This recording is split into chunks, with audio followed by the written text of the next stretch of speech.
Hello, and welcome to this episode of the Reset Podcast. I'm your host, Laura Mignot, CEO of the Cultural Communications Agency, D-Flash. Each episode, I bring on a different business leader who's doing some game-changing work. And I am so excited to have this incredible leader on the show today. It's Pepper Miller. She's a market researcher and thought leader in the multicultural sector. She's a legend in terms of helping other people understand Black America, why our insights matter so much in consumer behavior, and so much more. We're going to have a fantastic conversation. Take a listen. Hey, Pepper. Hey, Laura, thanks for having me. I'm excited too. Yay. So, as you probably have heard, the first question on this podcast has stayed the same, now going on 5 years. And I'm still delighted and surprised by every time I get an answer from a guest on the show. And I'm sure yours will be no different. So, Pepper, what was your first job?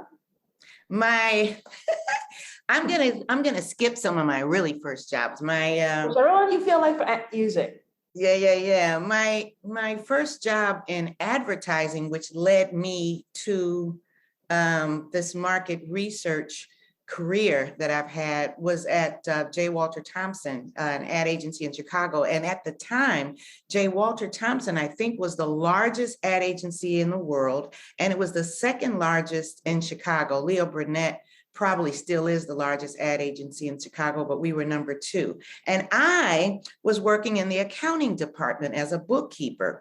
I was going to school to be an accountant. I was really good at math, and I thought that's what I wanted to do.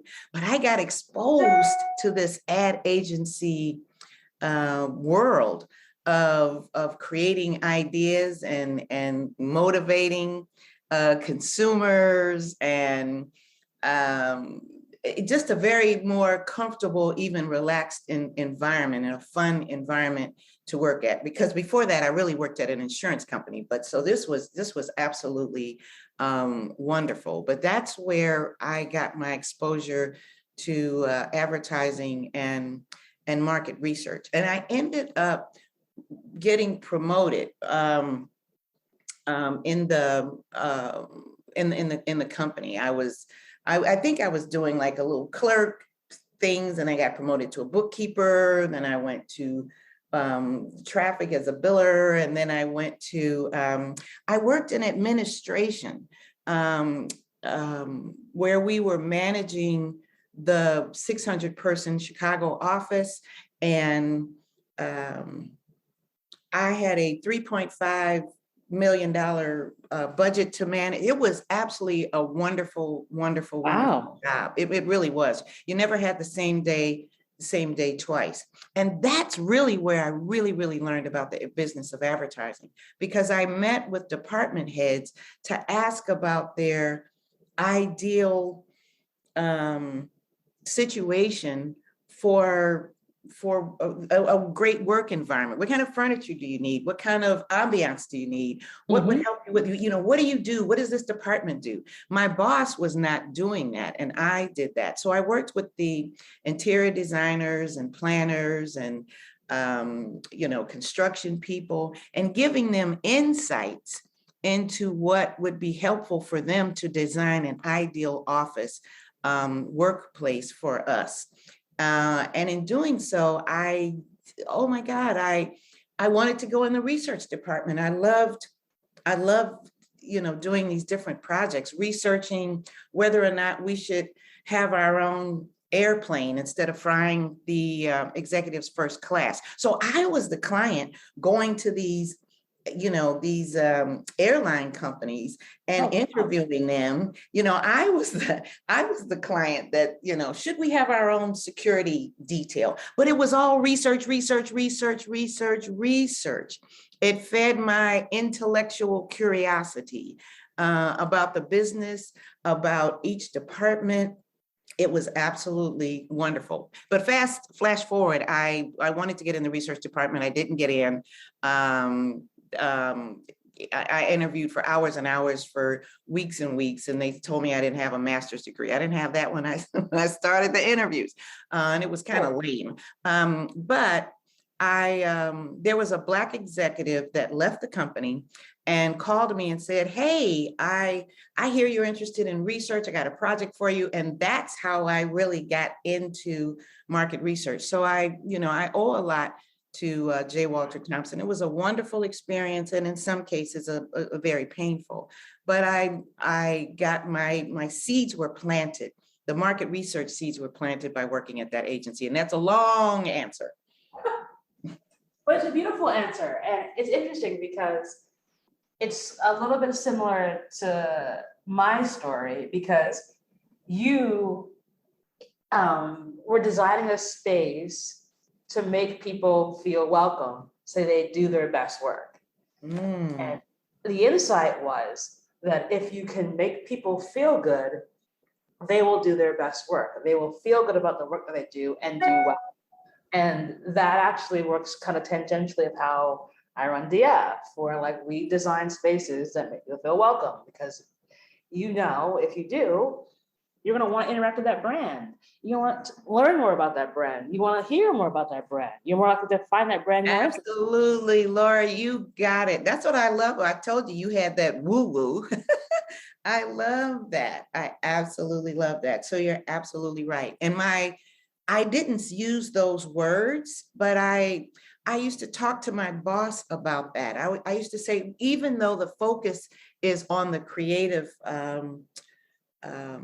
output, the creative product, we can have the best department in the company, because we are doing what you were saying. We're elevating people to your point, to help them feel good if they have the right workspace, and designing a workspace, the ideal workspace for them is going to benefit everybody, at the end, at the bottom line at the end. And she didn't get that. She absolutely didn't get that. So I love how you captured that. But yep. Yeah, I mean, it's funny because like similarly, you'll have people who do not get that program, and they will either try and stifle, or so there's no, and you just have to push beyond those folks, because very early on, folks asked us to change the way we did stuff, and I'm like, but are you gonna like being here if I do it that way? No. So why am I gonna change it? Just because you said so? No. Exactly. So you are now you've gotten that taste of market research and insights, and you're like, okay, so how do we get to becoming the Pepper Miller? Like, what's the journey been like? The Pepper Miller that helps corporations understand Black America. So I started knocking on doors. I had a partner for a while, a business partner, and that didn't work out. And we remained friends. And so as I was knocking on doors to get research projects, I showed up in this brown skin, and I heard way too many times, Laura, we'll call you when we have something Black. And I was like, I'm looking around the room, you talking to me? I just am here to do research. And so I couldn't get a general market study to save my life. But thank goodness there was a Burrell Advertising and the Barbara Proctor Advertising. She's passed away. Her agency closed a long time ago. A Sam Chisholm, a Jean Morris. It was these Black agencies and Soft Sheen and Black hair care companies that provided me the opportunity to practice my craft.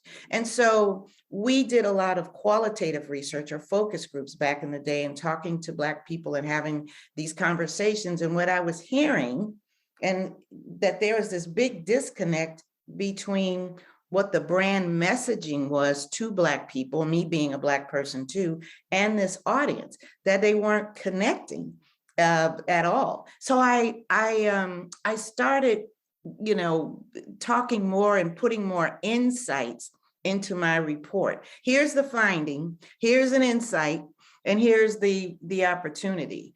And I call it a real insight versus an invented insight. Like a real insight is based on experience and culture, and people's beliefs and behavior, versus some one-time pie in the sky idea that someone has. And so I started pushing that, and I started going to multicultural conferences where no Black people were talking about Black people at the multicultural conferences. And I started asking, I can talk. Yes, it was Hispanic. There was like, wait, no Black people? Maybe y'all can't find us. Hispanic. And so I started inserting myself in these conferences, and they were fine with that. I wasn't asking for any money. They were delighted to have some content going. And as I just started telling our story. I think in the beginning, Laura, I was a little rough on the audience. I was finger pointing at them, came across, I think, probably as an angry Black woman.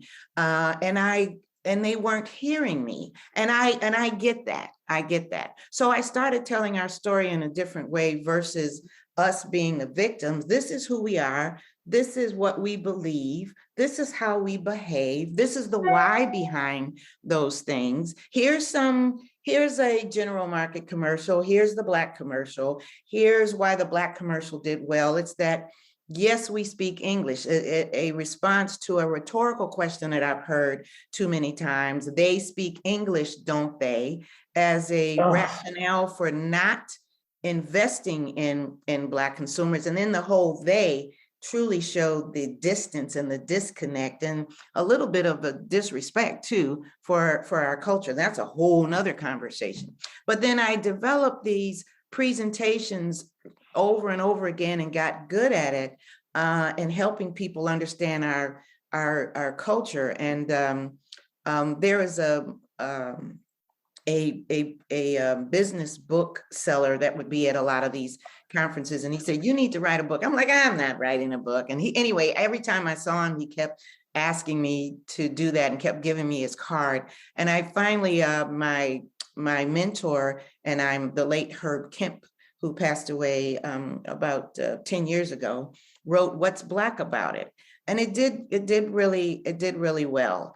And I just became so immersed in this, and really, to your point, understanding what is the mission here is to add value to Black people as a market segment, and Black people as a people. So for me, it's less about you need to target us, and instead it's you need to understand us. And I've been on that page ever since. And there's so much to understand about us. So I wrote a second book, Black Still Matters in Marketing, and I'm working on a third book, Let Me Explain Black Again, with another subtitle that has Black insights in the subtitle. I'm going back to that because people still don't understand us. And the thing about it is that they don't understand, and they think because it's still a monolith. It's like, no, we're not a monolith. I don't know how many times to tell you. We are a rich cornucopia of people, and the diversity of within our culture is the diversity within our culture. Like, that's the best part about it. Absolutely. Because we speak English, language has become the cultural identifier.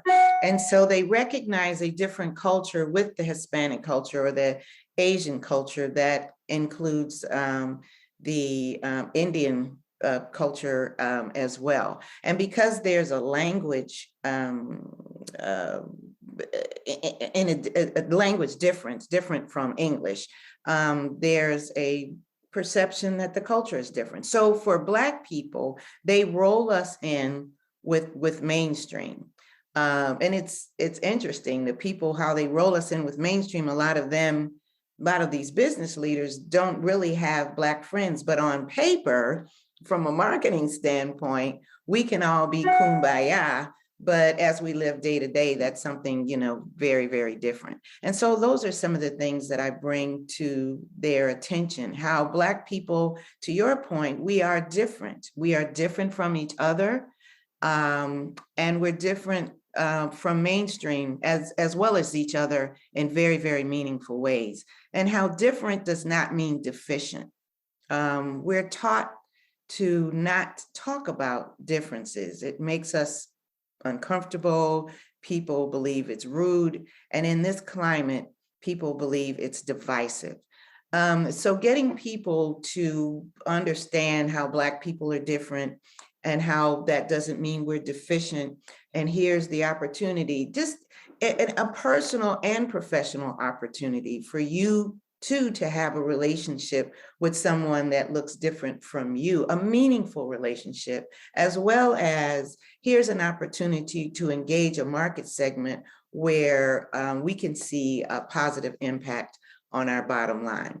So that hasn't changed year after year after year after year. That mission is still the same. The message in terms of the content and how we serve it up and how we engage people, that becomes a little different for us. And then, I think that's the thing, is that like message isn't changing. Like, we're a diverse group of people. Stop it. We will buy stuff, lots of it, expensively.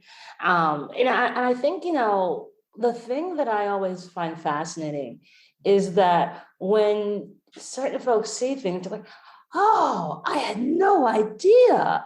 And I'm like, but you know what soccer moms versus NASCAR dads are, right? Yes. Yeah. Super simple, super free. If I explain to you, if I call someone a NASCAR dad, it automatically puts something into your head. Mhm. So what if I told you about spa ladies? Like, Black women who love to spa, Mhm. or travel noir, who love to solo travel. Like, a friend of mine owns a luxury travel company, and she builds trips based on making sure that single women, Black women, can travel safely in places around the world. But these trips are thousands of dollars. It's like, we travel, we spa, we do the things, but Oh like, my God. Yes, we do. Black women are going to Dubai like crazy.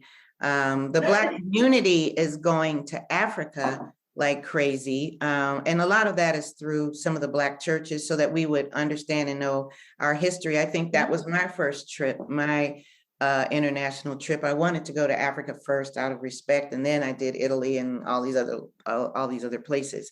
But going and understanding who we are, the kings and queens that we are today and we were then, is very important. And you see that showing up now in pop culture a lot with t-shirts and messaging and hashtags, and the young people calling us, referring to other Black women as sis, or the t-shirts, jewelry. I saw a mainstream jewelry ad the other day that had a ring in diamonds that said Queen. It was tastefully done, but it said Queen. And it's catching on, and that is so important for Black people to understand our history. And it's so horrible, Laura, that at this time they are rewriting us out of history. In Utah and Tennessee and in Texas, I think they've removed slavery from the history books, and they're calling it forced migration. And they're talking about slavery in a way that we wanted it, that we enjoyed it, that the masses took care of us, and we wanted to, oh my God. So they're telling that story instead of the horrific atrocities and terrorism of slavery and in Jim Crow. They're pushing that story. So it's important that you and I have this discussion, and I thank you so much for it, so that our stories can continue to be told, and people could hear them and understand that there is another side, and there is a truth, an unvarnished truth, as the museum in DC, the African American Museum of History of Black people, talks a lot about telling the unvarnished truth about us. And that is absolutely what that museum represents. And that too is the work that we're doing too, is working to tell the unvarnished truth. Well, that's necessary. You know, I was on a call earlier and one of the women remarked that like, Laura, you're a truth teller because you just say it like it is. And I'm like, well, how else do you expect us to work? Like, it's a form of leadership, yes, but also like if you don't say this stuff, then nothing changes. And you know, whenever we talk to our clients, and I always say that we're not a multicultural agency. We just are built by people who see the world for what it is. And so when our clients are like, well, okay, how do I do this stuff? And I'm like, well, what is it your impression you think of people from different cultures who aren't white is? That like they can't afford this stuff? Trust me, I believe I probably have more Louboutins than you. But like, and I have girlfriends who have way more. Like, Right. but I think that as someone who's a history major and wrote about like post World War II American history as my thesis, like this is what happens. Like every time we have a major push forward, there is a equal and oftentimes more vicious reaction that pushes us backwards. So slavery ends, we have and then we have Reconstruction, and then all the Jim Crow laws go into effect. You know, we get President Obama, you get the Tea Party, you get Trump. We have the weird thing of a pandemic, which pushes Biden and Harris to the forefront. They start pushing social programs. We have the 1619 Project, which forces open the unvarnished truth of how awful everything was and how it is a systemic moment of fire and fury. And now we need to start branding books. Like, and we're acting like we're in Fahrenheit 451, we're going to start burning books.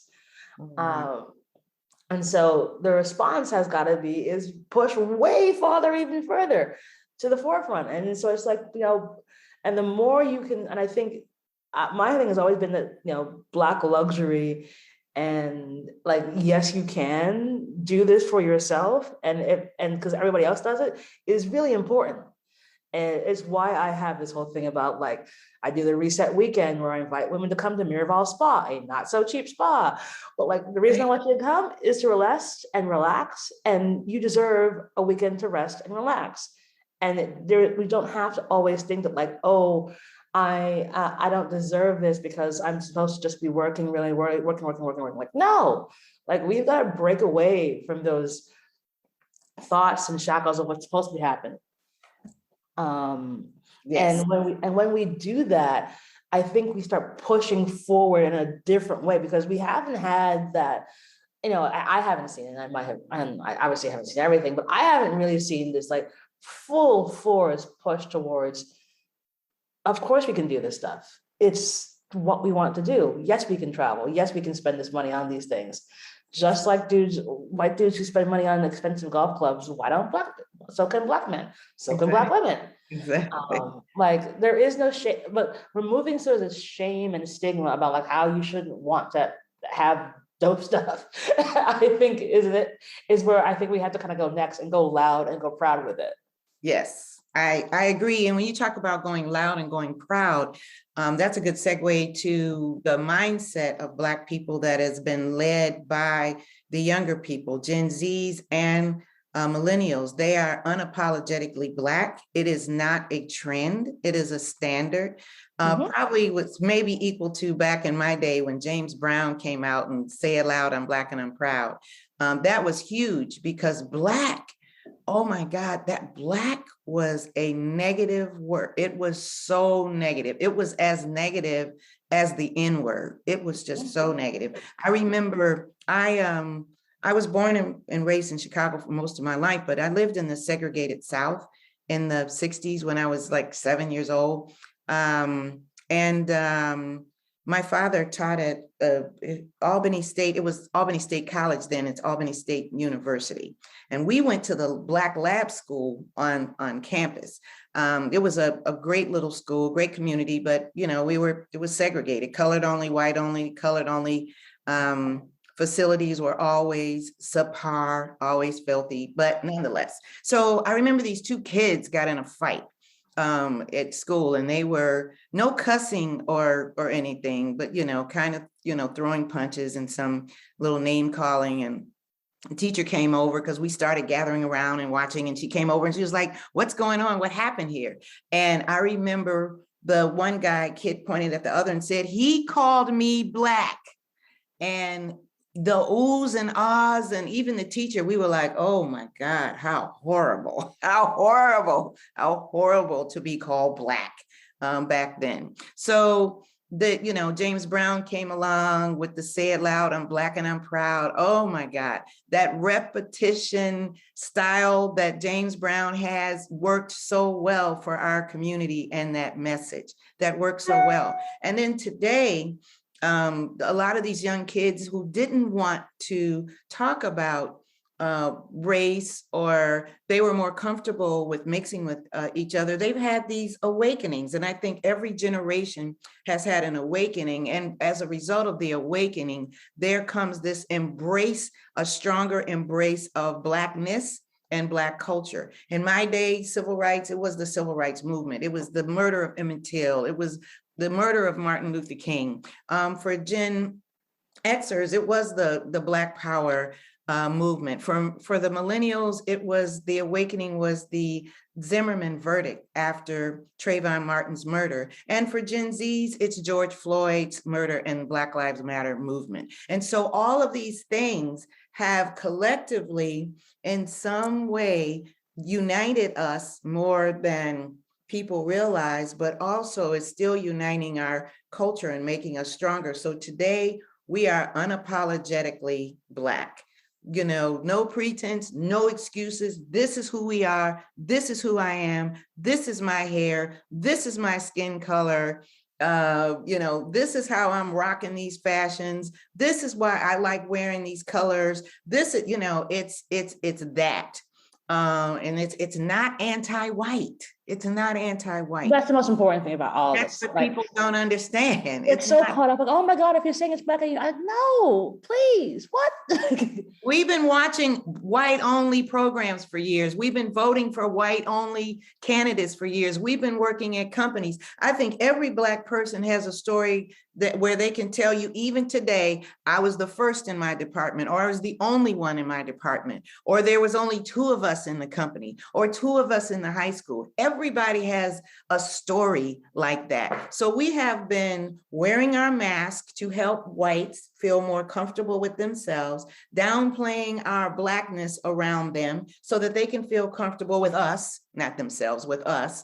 And today we're like, I'm showing up.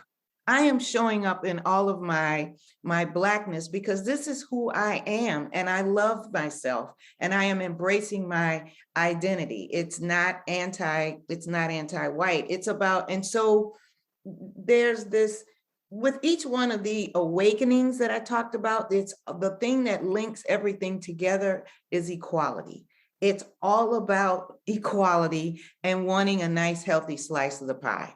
Okay, nobody asked for the whole pie. We just want a nice, healthy slice of the pie for ourselves when it comes to justice and housing and finance and healthcare.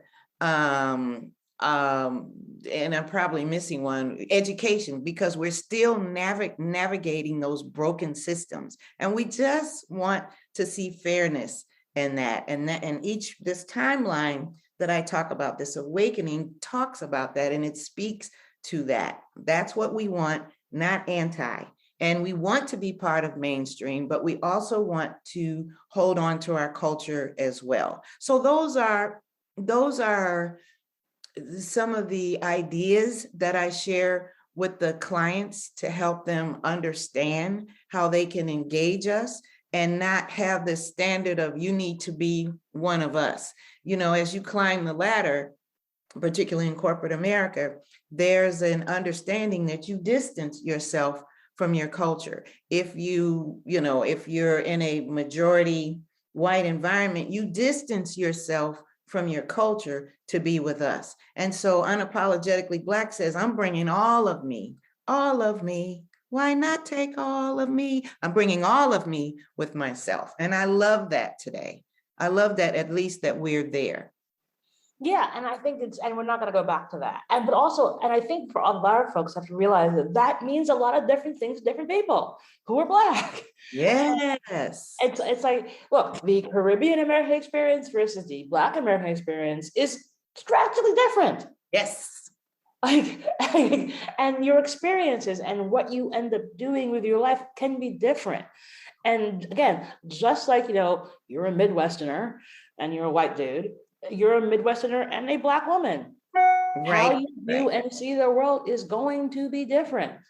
I love you shared a Caribbean experience with me last time. I would love for you to share that your some parts of your cultural, I think it was around buying a house or living at home or. Oh yeah. Oh, you never leave. I love for you to share that because I think that's spot on.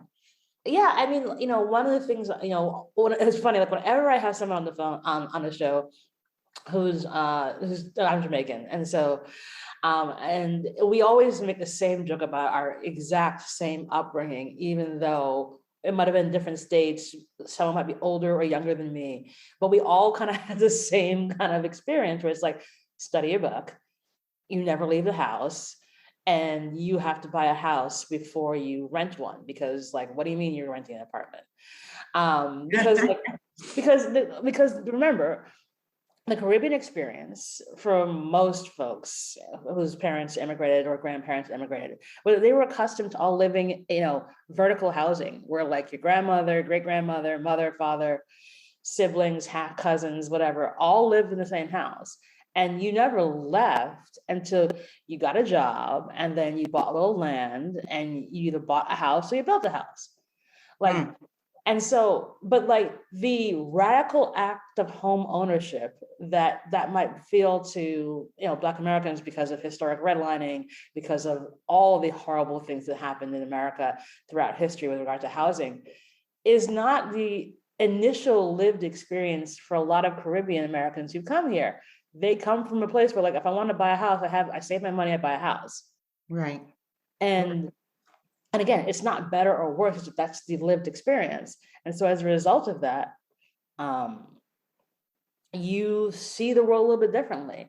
It's a little bit more unapologetic. You're like, well, of course I'm going to try and buy this house. And I have this money, I save this money, I'm going to buy it. And if they give me trouble, I'm going to raise holy hell.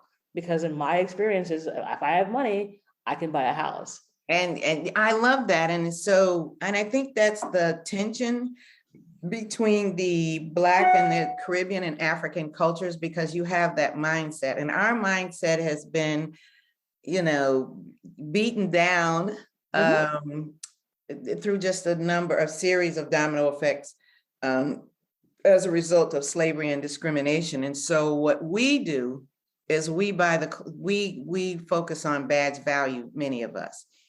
Things that would help confirm and create how we want to be perceived. We will get the car before we get the house. Whatever it takes for us to have a more positive image outside of our dwelling, that's what many of us, not all of us, focus on. But it's in there. It's just in there for a lot of people. And so many people from the Caribbean and African culture then look at us with that gaze. The gaze that a lot of whites have is like, what's wrong with y'all? What's wrong with y'all? What do you do? I mean, they have that same gaze that we have, and it's caused tension between us. But they will acknowledge, I've discovered, that we are brothers and sisters. We're still, because they get labeled as less than, coming with the money in their pockets and the determination to buy a house and the plan. They too get that bad label that we have had as well. So that's part of our connection. in terms of how America perceives us. But that's really interesting. And that's something but the thing is, I always say about this is that like, we all have to learn from each other. And it's like, if we can navigate certain circumstances a little bit differently because of our lived experience, it's our responsibility to help other folks. Like I always say that, like, if I'm in a room and I'm the only Black woman that's there, the next time I'm in that room, I'm bringing a Black woman. So, and I think that's the thing where, because there's always this tension. Like it was the most controversial episode of this podcast because I had a conversation with someone on here who was Caribbean, and we were saying that like how it's just different. And the person commented, like he was upset that we're like, how dare you discount what it's like to be a Black man in America? And I'm like, sir, first of all, my show. So let's start with that. But two, like you have no idea what it is to walk in the experience of someone who is Black but also Caribbean, and as a woman, and it is not a walk in the park. Let me tell you. Exactly. But it does give you a different perspective in how you view, how you interact, and where you see opportunities.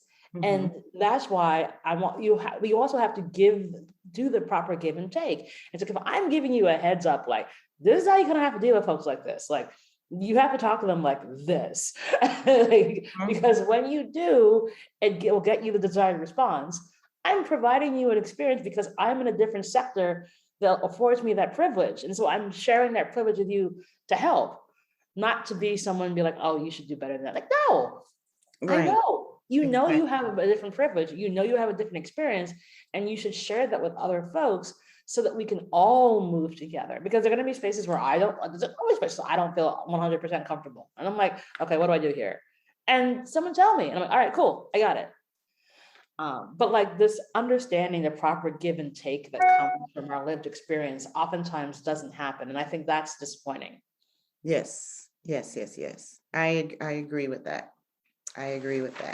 So yeah, different, but not different. There's many ways to experience, well, the Black experience, or to understand, I should say, the Black experience, because it's like, and we can beat that dead horse, beat the dead horse to death.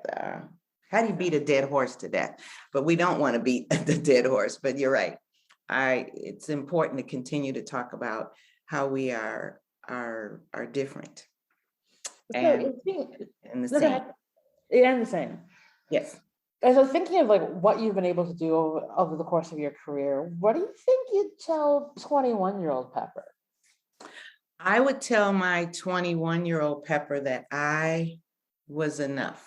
And I think it's kind of overused, it's probably cliche, but I wasn't always as confident as I should be. I admire all of the young people that are confident. You know, at your young age and what you're doing and having the confidence to do what you're doing and standing up for yourself. I didn't always have that.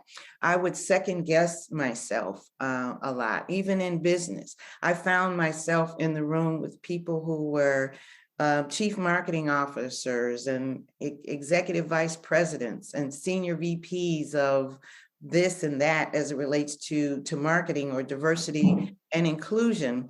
And some of the things they were saying did not make sense. It didn't make sense. And instead of, you know, looking at that and diplomatically challenging those things that didn't make sense, I was too much the go along, the get along girl, because I'm like, well, they're a senior vice president. They should, you know, they know this stuff. What, you know, what do I know? And so I'm still find myself in the room with people like that. And I'm amazed at how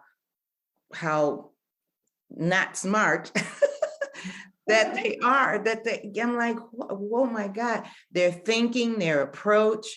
I'm amazed at that, but I could see it now. And so I will speak up and make some suggestions and support it with some facts that they would understand. How about we look at it from this way or this lens? Here's an idea, something that we could do, just to kind of bring them along. And then at the end of the day, sometimes they still want to go down the wrong road. That's up to them.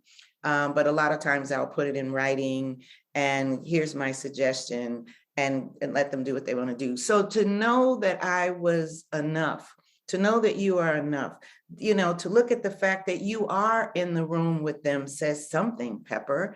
That you're sitting at the table says something. If you're seated at the table, then you should have enough confidence to speak up and share your ideas. So that's what I would have told my 21-year-old self.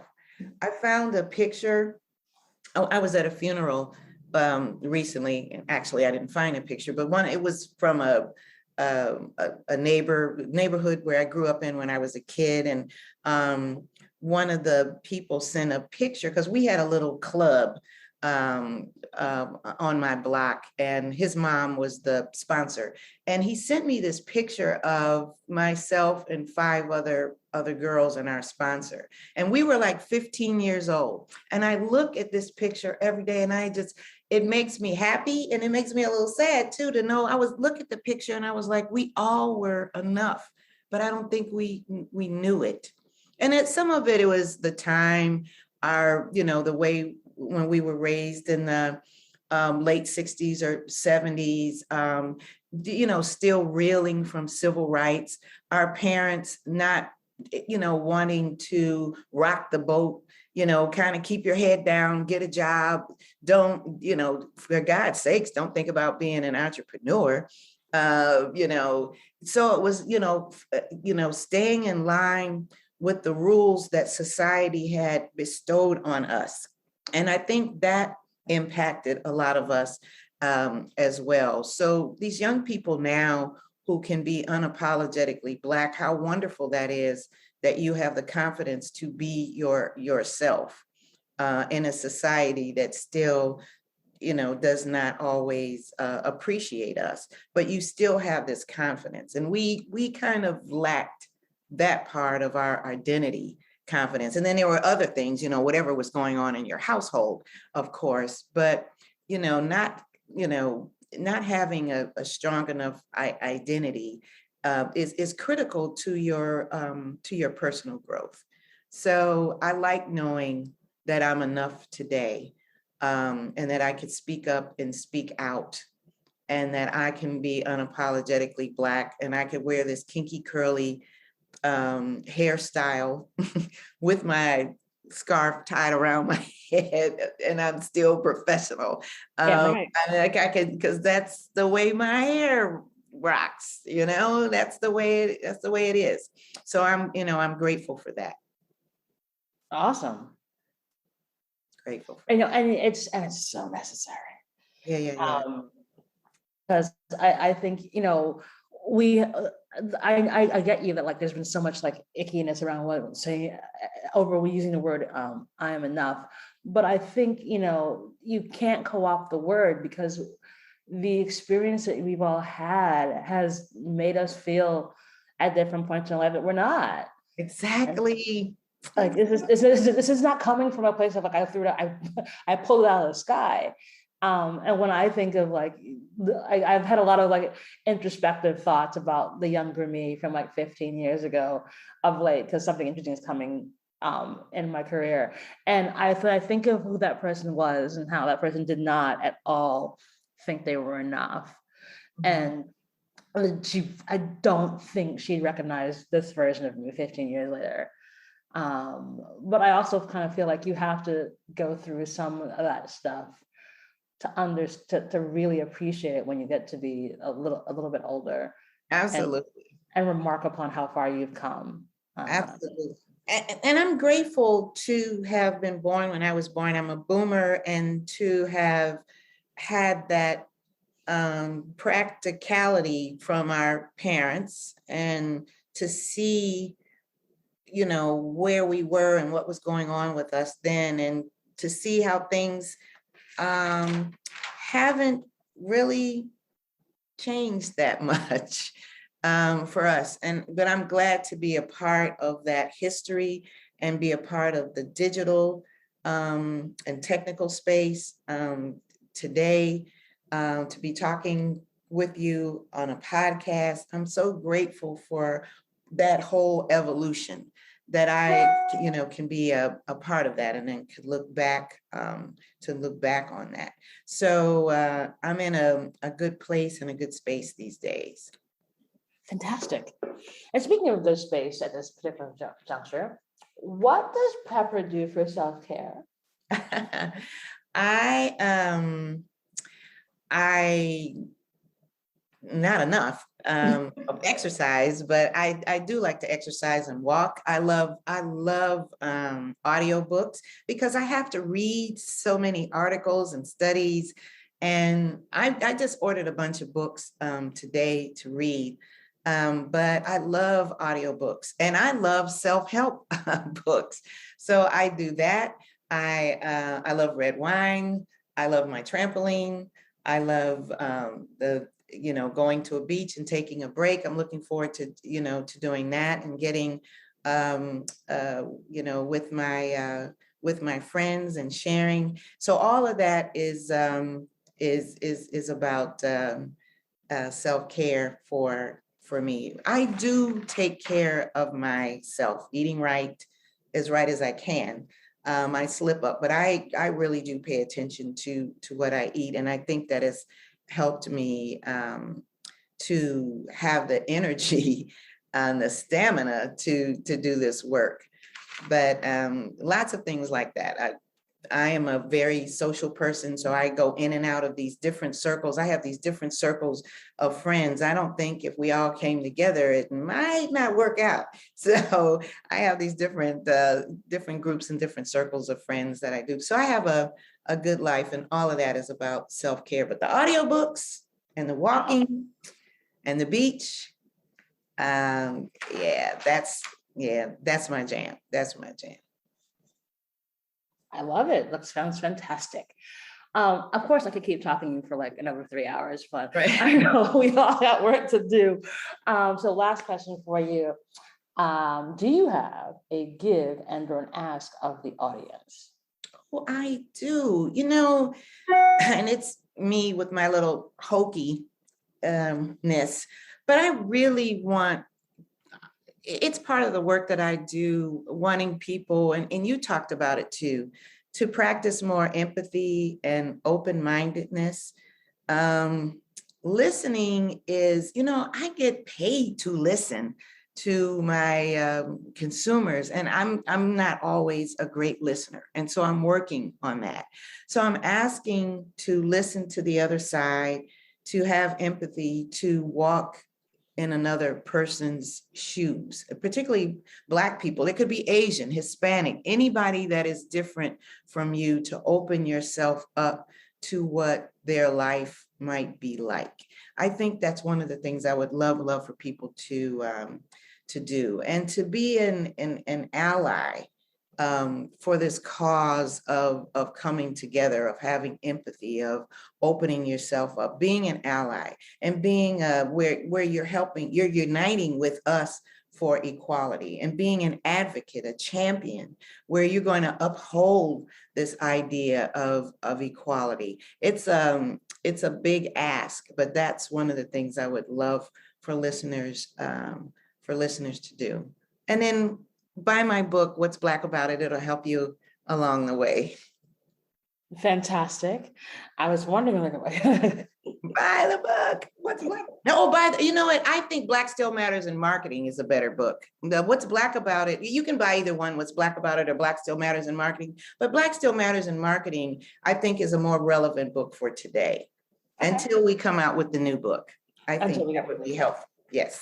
Okay, how about this? We're going to put all the links in the show notes for folks to buy both books and to follow you and listen to the work that you've done, because you are just the most dynamic, amazing speaker ever. And it has been such a wonderful conversation having you on the show today.